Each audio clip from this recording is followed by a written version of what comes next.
Capitalism Net Zero, Reimagining Capitalism. This is being said by people who have never ran a business before. Klaus Schwab is not a businessman.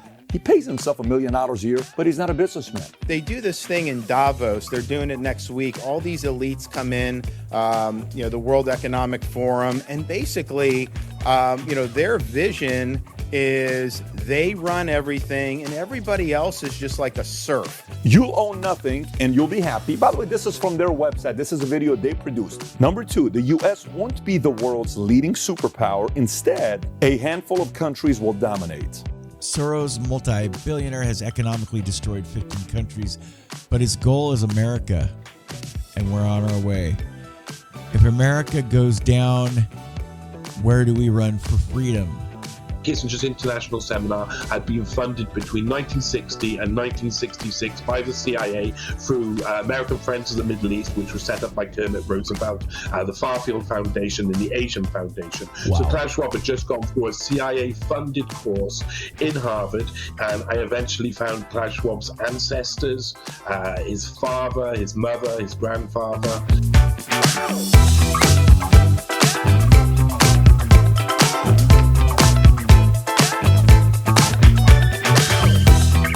Here's some house cleaning.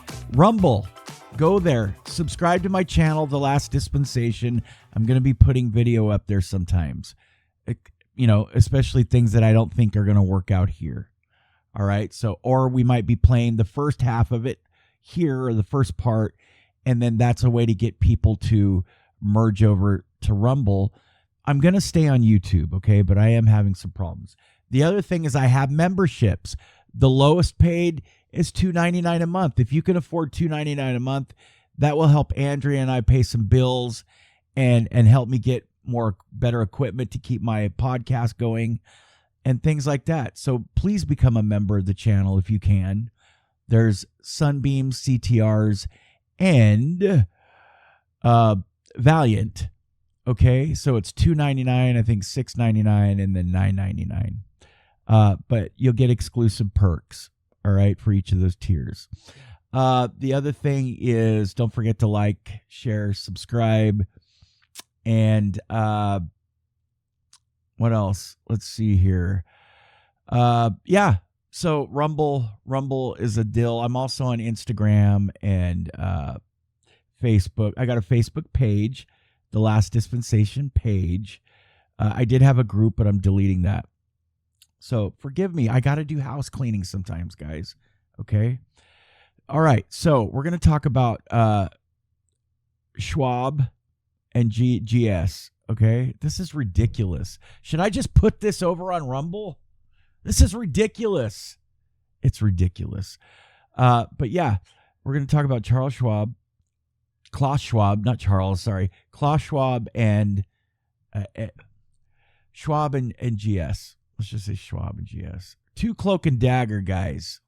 We're going to talk about two cloak and dagger guys. One is KS with the WEF, and the other is GS. A little bit about them, but I couldn't find much on open societies. I will say this. We're going to start off with this guy who is Karl Popper talking about open societies and what it means to him. But it's just funny how they don't practice what they preach. They want a place just like GS. He talks about where he wants people to have freedom of thought, freedom to think, act, be, do what we already were doing here, basically under the Constitution, until we have people trying to mess that up. Wie Sie sagen, es heißt die offene Gesellschaft und ihre Feinde. Die Feinde sind hauptsächlich die Faschisten, die Nazis und aber auch die kommunistische Diktatur, obzwar die kommunistische Diktatur ja damals mit uns verbündet war. Und was ich bei der offenen Gesellschaft gemeint habe, war eine Gesellschaft, sagen wir, in der man frei atmen kann, frei denken kann, in der jeder Mensch einen Wert hat. Und in der die Gesellschaft keine überflüssigen Zwänge über die Menschen ausübt. Ja, es gibt Gesellschaften, die mehr oder weniger offen sind, und es gibt Gesellschaften vor allem, die gar nicht offen sind. Unsere westlichen Demokratien waren sogar während des Krieges weitgehend offene Gesellschaften. Seit dem Krieg ist es leider mehr und mehr dazugekommen, dass die Politik so kompliziert wurde, und die Parteidisziplin so straff wurde, dass die Parteiführer fast diktatorische Mächte haben, und das ist sehr schlimm. Then they start playing thought police. So yeah, when you think about it, Satan had probably good ideas. Satan had good ideas, but there's something in these guys' DNA, and I believe that spirit has DNA. So there was something in Satan's spiritual DNA, and all these guys, you know, you see them like Schwab and GS and others. They're the guy, all of us knew somebody like that. Maybe they were our boss. Maybe they were a coworker. They're the guy that maybe never got married, but has the big house and the money and the dog laying next to him. He's got the fireplace. He's got everything is in perfect place in their life, from bookcases to mountings on the walls to their awards to their everything is sequential, and they're control freaks, but people don't mean much to them.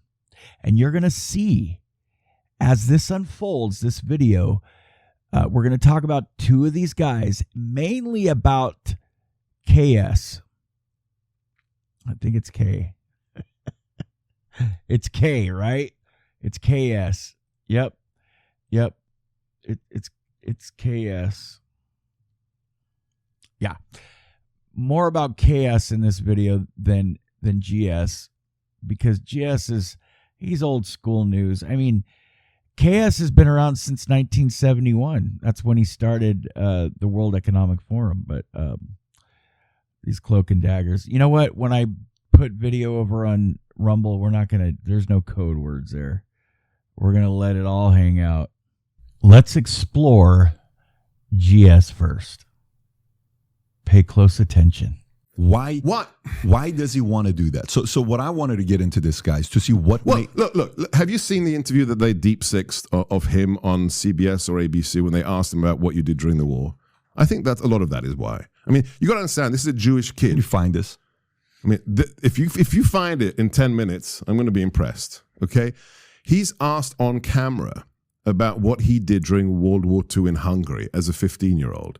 And how he worked with the Nazis to collect the wealth of the Jews, of his fellow Jews, to collect the wealth before they were sent to the labor camps and the death camps. And the interviewer says, "Do you feel any remorse for this?" And he actually laughs. The guy laughs. I saw that. 6 million people killed, and you're part of the initial phase of rounding them up by collecting their wealth before they get put on the cattle carts, and you laugh. Dude, if you're trying to deal with that, if your conscience is eating you up for the last 60 years, that you helped the Nazis and you're a Jew, there's all kinds of things you could do. Is this the one you're talking about? It looks like it, yeah. All right, you got an Oliva from me. Nicely done.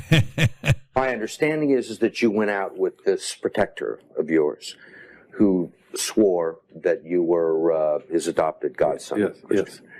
Went out, in fact, and helped in the confiscation of property from the Jews. That's right. Yes. I mean, that sounds like an experience that would send lots of people to the psychiatric couch for many, many years. Was it difficult? Not at all. Not at all. Look at his face. Maybe as a child you don't see the connection, but it created no problem at all. No feeling of guilt. No. You're better than the guy Joe Rogan uses. You're quicker. You're quicker. So I mean, that could you imagine doing that as a what you're a Syrian Christian? A Syrian Christian. Yeah. Imagine.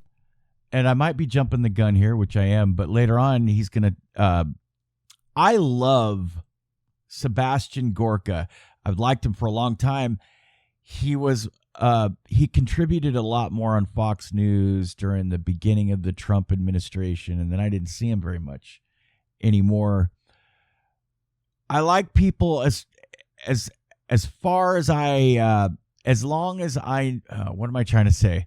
In this day and age, you got to like people as far as you can throw them, or trust them as far as you can throw them. So I like them until I find something else about them that maybe they start looking more like a fake and more of a globalist. But I haven't seen that in Gorka yet. But anyway, going on, I'm jumping the gun, but he talks about white guilt. Well, it's more like you have Nazi guilt, right? Sorry, but you and we didn't go out and do that. So what? His guilt says that he has to go up against all nationalism, no matter what, because of the socialist nationalist party that Adolf Hitler ran, that he was a part of gathering the wealth of these Jews that were going to be sent to concentration camps and die, but he has no problem with it doesn't bother his conscience.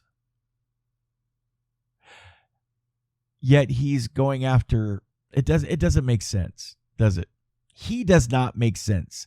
He is not a true lover of democracy, even though that's what his organization, the organization, OS, says it does. So, but this is the question I got for you. As a man that's, from there and you live there, how do they view George Soros? Because in this country, in America, the left, this is their God. This is their guy. This is the guy behind closed doors that's making all the decisions, giving money to an open society organization, all these things. Right. ESG, DEI, CI. But how does Hungary view him, and how do you view him? The average plumber probably doesn't have any idea. The administration, I worked for Orban in the 1990s. We can discuss him separately. Orban has very effectually communicated in the media that this guy is anti-West. He's bad for Hungary. So if you've heard of him, you think he's a bad guy. In Hungary. Absolutely. Oh, absolutely. I mean, kicking out the Central University from top Budapest. down? Is it from top down? No. I think the massive people like I got who, right? But if you live in the big cities, if you follow politics, right. If you're not, they've destroyed. Orban has very effectively destroyed the left in Hungary. There isn't really much of an opposition left. He had a 2/3 majority of the parliament. He managed to change the constitution, bring back Christianity, and all kinds of great things. So. Yeah, Hungary is very conservative right now. I would say that the United States probably sympathizes. The left of the United States loves GS more than any of these other countries. There's South American country. I can't remember which countries in South America, but people want him gone. They want him out. They have put I wouldn't say an HIT on him, but they are watched. There are countries that are watching him very closely and do not want him there. As I'm looking up some stuff on DuckDuckGo, use DuckDuckGo, Google. I came across fact checkers. Why is it so important for fact checkers to fact check stuff on GS? Why? Is he that important? If it's not true and he's just some guy, some philanthropist that has an organization that promotes democracy and helps people be free, from tyranny and nationalism, then why are we it froze up. Why are we fact checking him?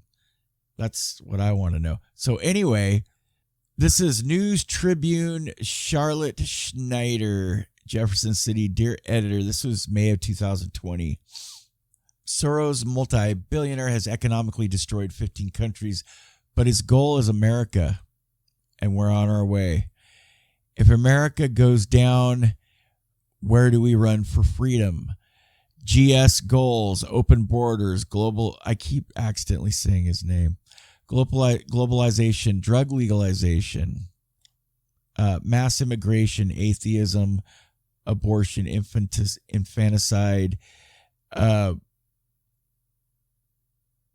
sex education, feminism, gun control, gay marriage, and undermining traditional Western values with electing radicals. Yeah, he's dividing and conquering. That's what he's doing, right? So what do we do? Where do we go from here? Well, the countries that can't stand him and I guess banned him from going there is the Philippines, Hungary, Russia, Turkey, Poland, Pakistan, and others. Thailand. They hold him responsible for the financial collapse of a long list of countries, in Thailand, Malaysia, Indonesia, Japan, Russia. He's got his hands all over the place. The majority of people, if they know of him, know that he's a bad guy. Because Orban has been very good in his, let's just say, information operations. And the story goes on and on and on. It started in the pre-mortal life, and it goes on. And so was Lucifer. He was also a bad guy, just like that. I don't picture Lucifer being any different from any of these guys.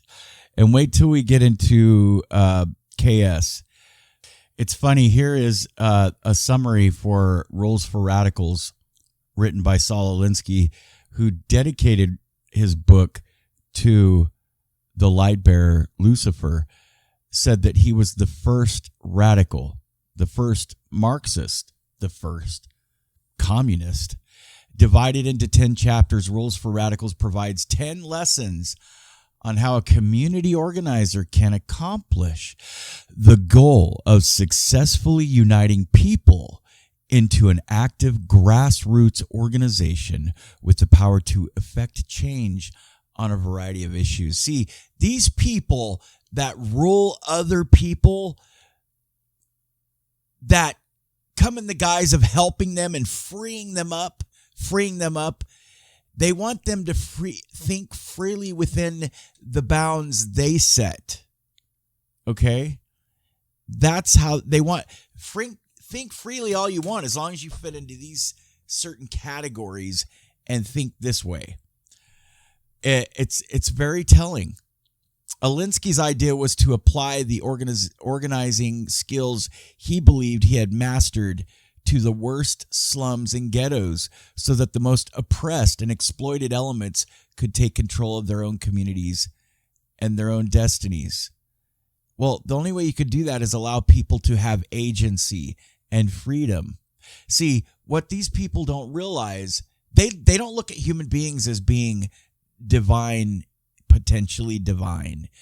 They look at people as expendable things, that we breed like cockroaches, and that we shouldn't, and that we don't have the ability to govern ourselves, or that we can't all have individual thought and allow the group think, in a good way, the group think, to look at other individuals with thoughts that and ideologies that we know aren't good, and allow them to just kind of fizzle out on their own, or continue to be in the fringe corners of darkness.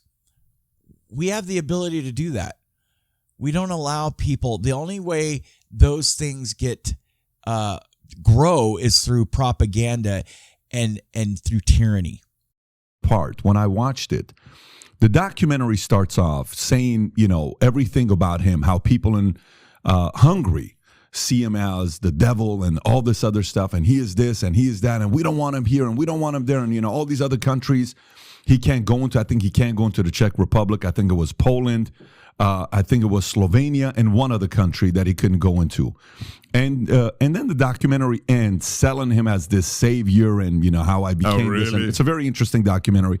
I think you being from where you are, you ought to watch it. So I'm very interested in this guy because his legacy is not going to go away. His son is going to take over, and his son is going to do things. And but his son is not his father. His son is not smart. He's not like his dad. The legacy is not, and billions of dollars. You're talking about the 38-year-old. Yeah. He's not like his dad. No. The main theme throughout Rules for Radicals and Alinsky's work was empowerment of the poor. I believe that's what Satan sold us on, was the empowerment of the poor. Okay? So I'm thinking the third of the hosts are people that thought that they were losing out, disenfranchised. We can't make it on our own. How dare our Heavenly Father send us out there without bringing us all back, right? Equal outcome instead of equal opportunity kind of thinking. Alinsky used symbol construction and nonviolent conflict to create a structured organization with a clearly defined goal that could take direct action against a common enemy.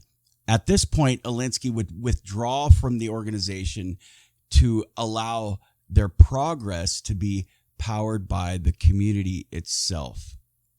This empowered the organizations to create change. But Alinsky never really pulled away. We don't see Lucifer. He acts like he's not there. What's the greatest thing he says? What's his greatest lie?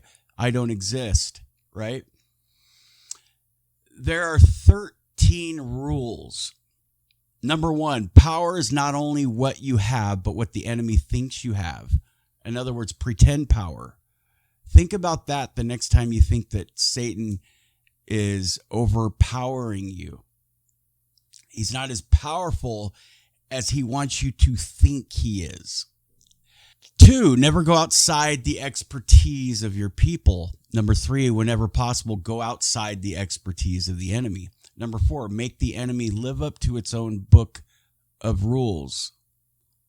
Flip it, right? That's what Satan does. Look, Joseph, you messed up. Look, so-and-so, you're messing up. Look, you're not a real saint. You're not a real Christian. Look, you guys teach this. Look what's happening in your church. That's what's happening now. Okay? That's what these people do. The adversary whispers in these guys' ears. These are his henchmen. These are his disciples. Ridicule is man's most potent weapon. There is no defense. It is almost impossible to counterattack ridicule. Also, it infuriates the opposition, who then react to your advantage. So, do you see what these people are doing? They're not trying to bring about democracy and freedom of thought and freedom of feeling through love and inclusion and acceptance. No, they want to divide and conquer. Even when they don't have to, they want to. This is what they do. Number 6, a good tactic is one of your people. A good tactic is one your people enjoy. All right, find out what's working with your people and what they like to do and utilize that. Wow. Kind of like how Satan puts certain demons upon you that have expertise in a certain area, maybe. You've probably got demons that tempt people for 3,000 years to commit certain sins, and they know how they're clever at it. They know how it works. But remember, we have the power of prayer. and we have the power of prayer over these people. Keep the pressure on. That's number 8. Number 9, the threat is usually more terrifying than the thing itself. Okay? Scare people. This is insane. Number 10, and it's like this doesn't sound like anything our forefathers put together that wanted true democracy and freedom, is it? Does this sound like the amendments of the Constitution? Does this sound like our Declaration of Independence or our Constitution or anything good and wholesome? No. This is the tactics of the devil. Number 10, the major premise for tactics is the development of operations that will maintain a constant pressure upon the opposition. Number 11, if you push a negative hard and deep enough, it will break through into its counter side. This is based on the principle that every positive has its negative. Yep. Number 12, the price of a successful attack is a constructive alternative. And number 13, these are all good. I mean, they're all ominously impressive. Number 13, pick the target, freeze it, personalize it, and polarize it. And I would add what they do, paralyze it. This is disgusting. Anyway, yeah, this isn't how our Constitution, this is not the founding forefathers and the language that they had at all. Yeah, so I'm really trying to figure out his motive, though. Like, what is the motive, though? As a globalist, I get it. So, look, I can't get inside his head. I do not want to go to that, Dantean sixth circle of hell. But what's the motive for the left today? We were discussing this before we went live. Forget party politics. Forget, R&D. I realized this a long time ago. This nation is separated by one question. Do you love America, or is America the problem? It's that simple. Is America bad, or is it great? He and everybody else who works with him at the Open Society Foundation and works for Alvin Bragg believes America is the problem. And also they have white guilt. Even if you're not Jewish, you have white guilt. How does BLM start, getting, 5 different mansions for its founder, if not white guilt? The problem in America is racism. You know what the problem? It is racism, but who are the racists?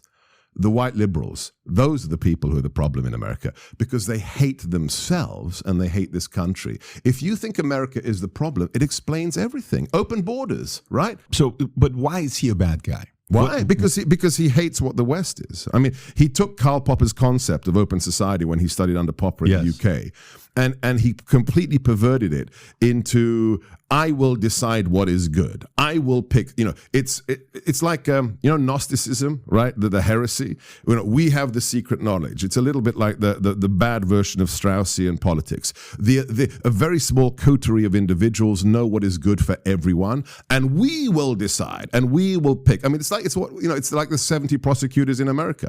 What has he done here? He doesn't have to win presidential elections. Where's the real power in America? It's local. It's when you can put $1 million into Alvin Bragg's race in New York, a man who campaigned on, I'm going to put Donald Trump in prison. That's power. When you put dozens and dozens of your prosecutors who are radicals who hate America into power to put criminals back on the streets, to say, we need equity, not equality. That moment from, what was it, the Bill Maher interview with Bernie Sanders. Bernie, I don't know the difference. What's the difference? Tell me. Yeah. I mean, Yeah. excuse, what? You're Bernie. You don't know the difference, Bernie? Well, guess what? George Soros knows the difference, and he is building equity by destroying people in America. Why, though? So was it by my plan to end on that why? Absolutely. Because we don't know why. Well, maybe we do. But the why is basically that we are fighting evil, and evil's going, you're always going to have a Satan. You're always in eternity. There's been probably a bazillion Satans. Because we believe in worlds without end and gods without end. Well, there's adversaries without end, evil will continue to roll forth. Now, on that note, I'm not going to pontificate too much on this next. I want you guys to watch this, and I will pontificate at the end, maybe a little bit in the middle, but this is about KS, and I put together this little ditty for you to know that he is evil. He is evil. Upcoming World Economic Forum being held in Davos next week, taking the opportunity to note that Florida is not open to embracing any policy ideas that might come from the meeting. Let's watch.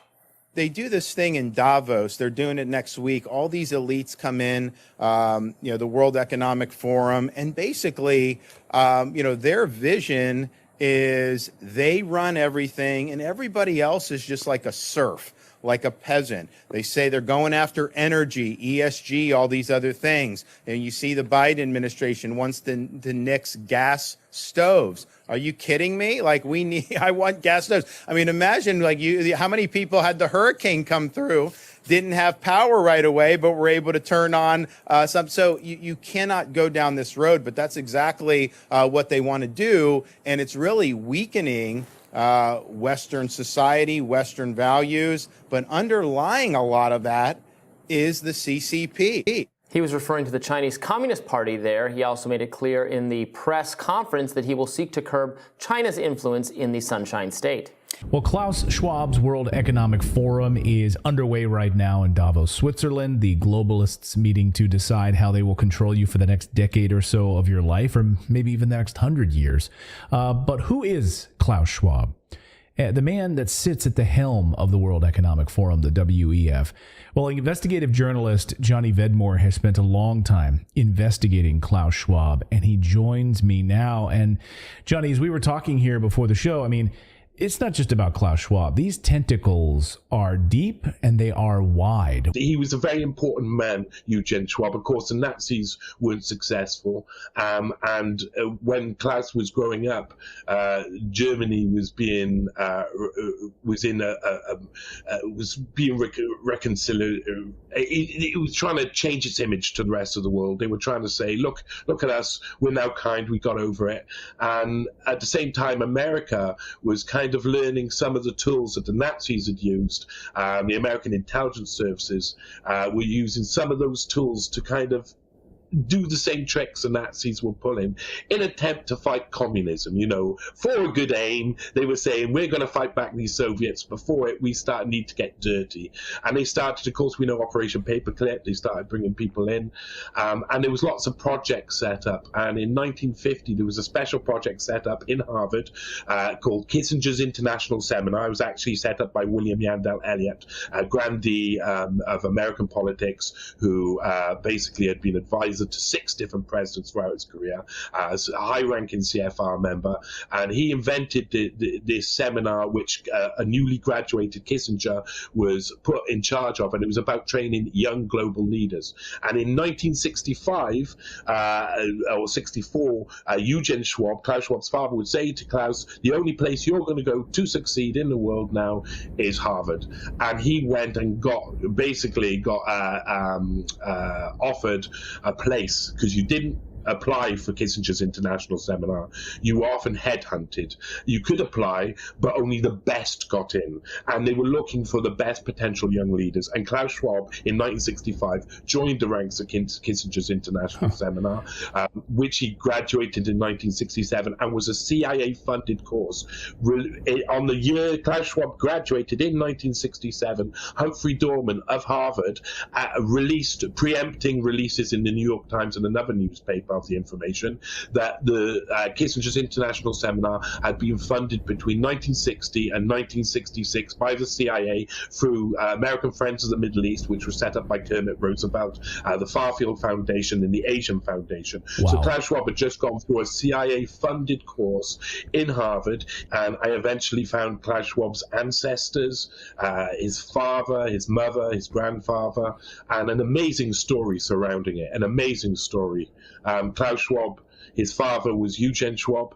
born 1898, and eventually, when he was older, he would work for a Nazi model company called Escher Weiss. And during the war, Escher Weiss would be central to the Nazi atomic bomb program.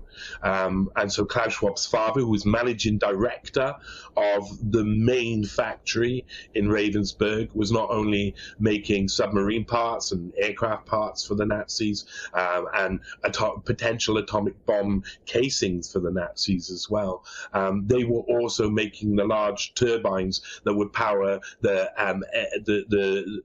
heavy water hydroelectric dams that they normally built them for. It was the same way they enriched uranium for their type of process of atomic bomb making. And so he was a very important man, Eugen Schwab. Of course, the Nazis weren't successful. And when Klaus was growing up, Germany was being reconciled. It was trying to change its image to the rest of the world. Klaus Schwab founded World Economic Forum in 1971 as a not-for-profit foundation. It is headquartered in Geneva, Switzerland. It was originally called the European Management Forum, and initially his focus was in the meetings on how European firms could catch up with the U.S. management practices. This is their mission statement: engage business, political, academic, and other leaders of society to shape global, regional, and industry agendas. Mission is committed to improve the state of the world. So far, sounds pretty good. They made a prediction on what they think is going to happen in 2030, 8 of them, which I think it's important for you to know. Here's some of the predictions. Number 1. All I have to say is, this is the mark of the beast. The mark. The mark of the beast. Maybe. Is this the Antichrist? Is this... Well, I mean, the Antichrist isn't a necessarily one person. It's an organization. It's a way of life. It's an entity. It's an ideology. It is a structure. It is oppression. Whatever is oppressing the saints, oppressing freedom, removing agency. Yes, I believe all of these things compiled together, all of these people and all of these organizations, take BlackRock and State Street and Vanguard and all of these fake philanthropists and everything that has come together in the last 300 years, probably the last 3 centuries, is the false prophet, the Antichrist, and the beast. And by the way, Richard Draper got back to me. We'll talk about that another time. Oh, and I have merch. I need to update it, but I've got like 2 designs.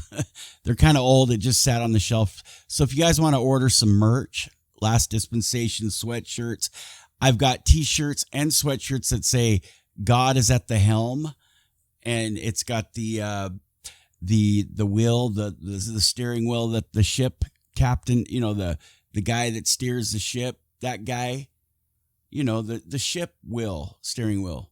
It says God is at the helm.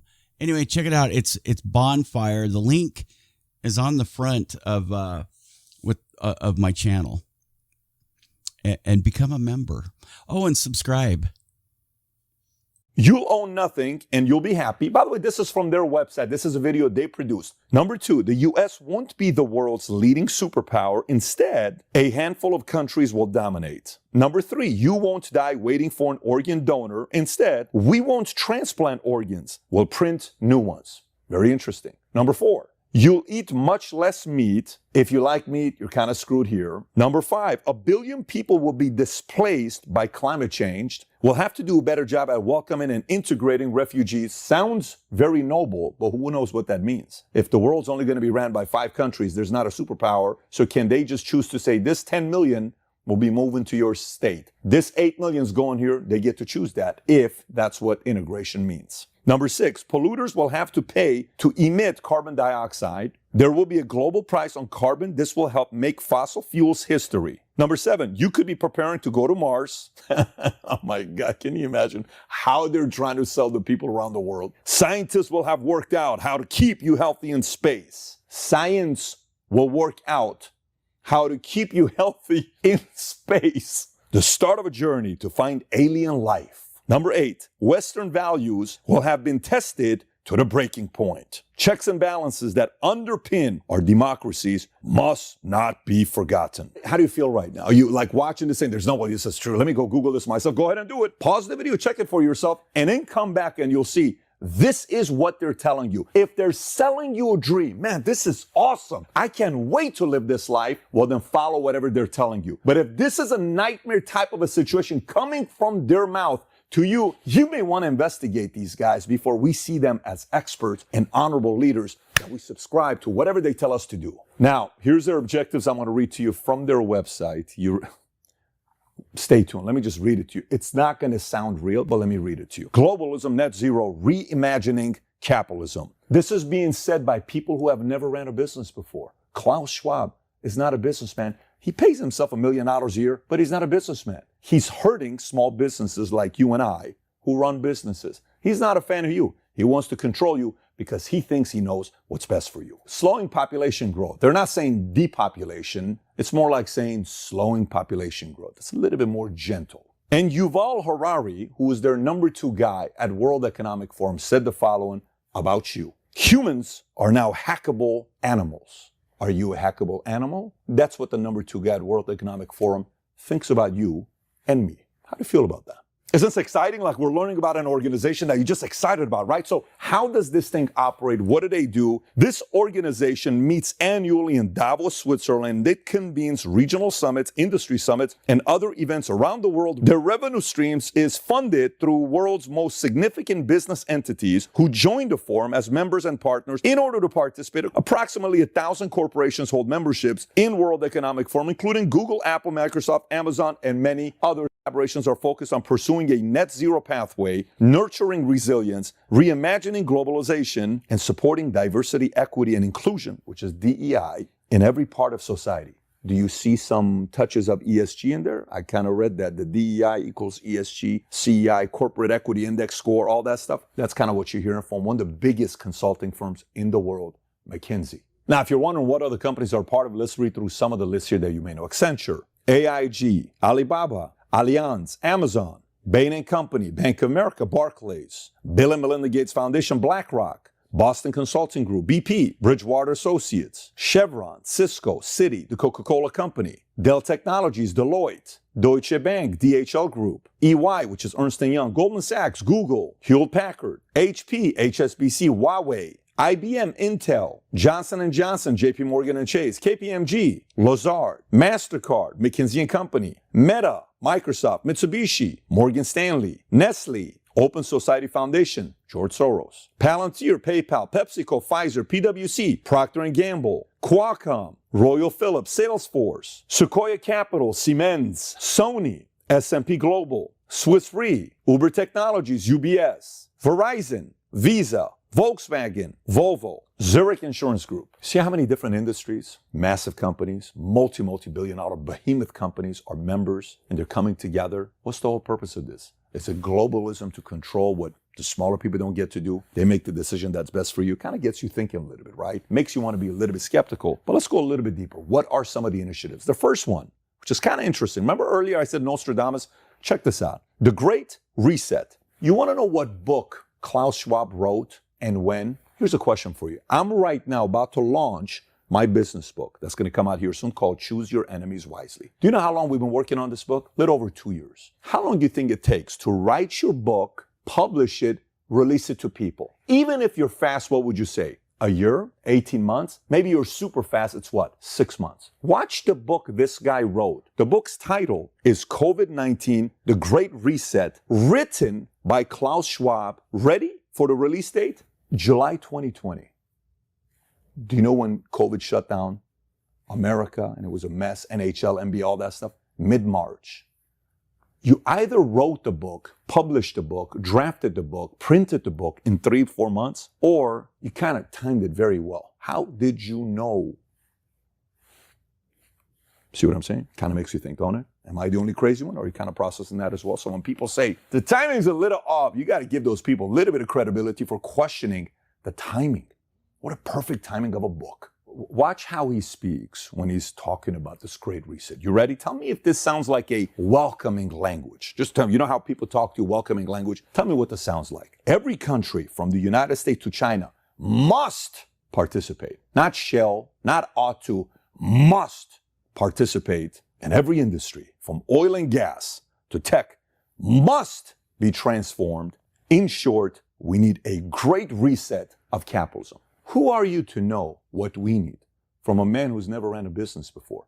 All you do is raise money, getting Europe to compete against US because US was your enemy. Somehow you fooled US to come and join WEF. Now we must do what you want us to do. Since when does the world run this way? But wait for this. Famous line. You'll own nothing and be happy.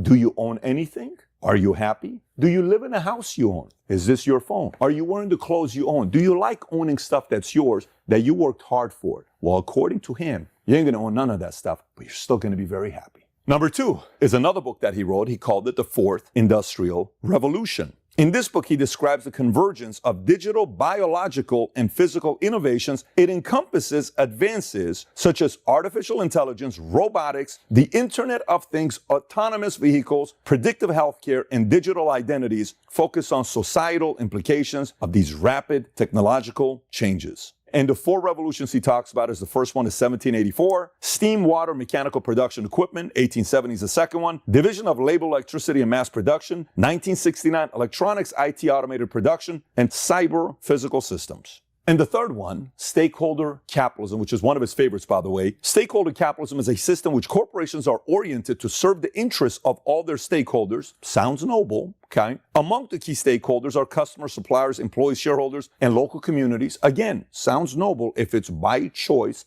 not by force. Under this system, a company's purpose is to create long-term value and not to max. Tucker said the World Economic Forum seems to exist to destroy national economies. Musk rips World Economic Forum want to run everything and turn everybody else on the planet into a serf or peasant. Tucker said the World Economic Forum seems to exist to destroy national economies. Musk rips World Economic Forum, unelected world government. And I'll read this one to you for somebody from the Labour Party, Swiss Labour Party, liberal, left, progressive, like an Antifa of Swiss. Here's what Alexander Anlin had to say about this. The main yearly meeting of CEOs of transnational corporations and bourgeoisie politicians from leading capitalist countries who discuss without any democratic legitimacy nor any control from the people questions that concern everyone. The countries of the global south have nothing to say about decisions that will harm them. This kind of forum shows the fundamentally anti-democratic, oligarchic nature of our system. The protection of the environment is also a major discussion in the World Economic Forum. However,